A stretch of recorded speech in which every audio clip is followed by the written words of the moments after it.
நண்பர்களே பறிச்சாச்சு. ஒரு 10 நிமிஷம் கூட ஆகலை. கீழே நின்றுட்டு பாலைரூவா தானே வச்சுருந்தேன். பாலைரூவாச்சு நடக்காது. என்ன மரம் கிட்ட நல்லா சரிஞ்ச மரம், சரிஞ்சு போகுது. அதனால் நெஞ்சே படலை. நெஞ்சு படாமல் ஏறியாச்சு. அந்த தள்ளினார் காலில் போட்டிருந்தேன். அந்த தள்ளினார் யூஸே பண்ணல. வேறு பாருங்க, இன்னும் இருக்கிற ஒரு கொலை. இதில் ஒரு கொலை தான் வெயிட்டு. ஒரு கொலை தான். இன்னும் அவ்வளோ தேங்காய்க்கா நினைக்கிறேன்னா இருக்கு பாருங்க. இதில் ஒரே தேங்காய் தான்.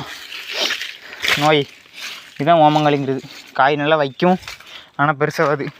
இதே கொலையில் உள்ள தேங்காய் தான் ஒன்று. இந்த ஒன்று தான் பருத்திருக்கு பாருங்க. இந்த ஒன்றும் அப்படி எப்படி இருக்குன்னு பார்த்துக்க. இந்த ஒன்று தான் பருத்திருக்கு. இது பாருங்க, இதில் ஒன்றும் பருக்கலை.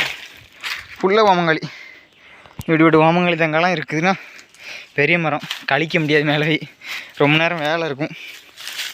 கையில் தான் கொஞ்சம் சிறப்பு. மெத்தட் ஒன்றும் இல்லை. இருபதுனா வீடியோ பிடிச்சா லைக் பண்ணுங்கள், ஷேர் பண்ணுங்கள், சப்ஸ்கிரைப் பண்ணிக்கோங்க. இதேமாதிரி இன்னொரு மரத்தில் ஏறி அடுத்த வீட்டில் பார்க்கலாம். தேங்க்யூ.